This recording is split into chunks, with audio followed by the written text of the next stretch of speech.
Inflation has been President Biden's biggest issue for the first 3 years of his term. And just as that seems to be turning a corner, there's a new number one issue for voters. Rick Newman here to talk about that.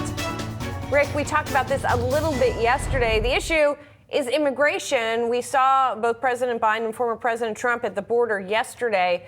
I guess the question becomes what he does about it and how he sways voters on it.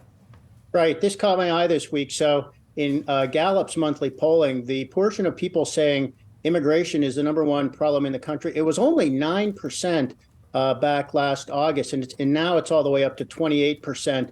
And I don't think it's like that much has changed in 6 months. I think obviously what's happening is there's more awareness of this migrant surge at the border. And also now we're in the midst of a presidential election and Donald Trump is not now out there talking about it. So he's probably drawing attention to it as well. And Biden himself seems to be acknowledging that, yeah, this is a problem. I mean, it's a big one and it could derail his reelection efforts. So I think that's why he went down to the border yesterday to show he gets it. He's paying attention. He didn't want Trump to be the only one down there. He wants Congress to pass this bipartisan legislation, even though it probably won't.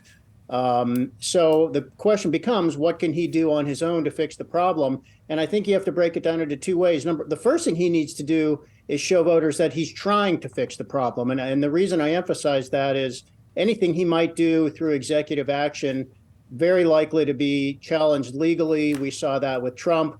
But that Biden probably will try to do something anyway. And what a lot of analysts think is coming pretty soon, such as before the State of the Union speech next Thursday, is a Biden executive order trying to putting a daily limit on the number of people who can cross the border. And once you hit that limit, there is a limit in that legislation I mentioned. I think it's 4,000 people per day. And once you hit that limit, nobody else can come over until the following day. So that's a de facto annual or monthly limit, if you will.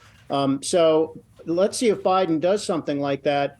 I would point out that we're just getting news today that Biden is saying the U.S. military is going to airdrop humanitarian aid into Gaza to help Palestinians there. And I think what he might be contemplating here is how do you airdrop a solution into the border situation as a way to just get people's attention and make it seem like, oh, wow, they're really scaling up the effort here. So watch for something like that coming in the next few days.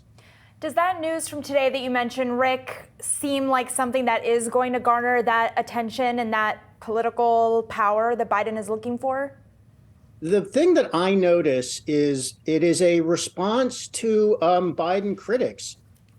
So we just had this primary in Michigan where there's a notable Arab American voter bloc and a lot of those people wrote in uncommitted as a protest vote against Biden. Also young people very unhappy with Biden's full-throated support for Israel, at least up till now. And he's not been saying much about the Palestinians who were displaced. So Biden does seem to be listening to people. And we'll see how this airdrop plan goes. I mean, this is actually kind of risky. I mean, when you drop stuff out of the sky with a parachute, a lot can go wrong. Such as one of the things that can go wrong is people see the aid coming down from the sky, they run to it, and if they happen to be in the wrong spot, it lands on somebody. So there's a risk this could backfire. Obviously, I hope it doesn't. And I think we're going to get better analysis over the weekend over why do it this way instead of bringing it in by ship or by truck or something. But part of the reason might be just to, make a big splash and make sure you get some attention for what you're trying to do, because one of the big problems Biden has had his whole presidency is he's not getting much credit for the things that are going right, especially with the economy, strong job markets, excellent economic growth. But he's getting a lot of flack for what's been going wrong, which is inflation and now immigration. So Biden needs to get people to notice things that are going right. All right, Rick, thank you so much. As always, we really appreciate you joining us. Have a great weekend. Thank you so much. Same.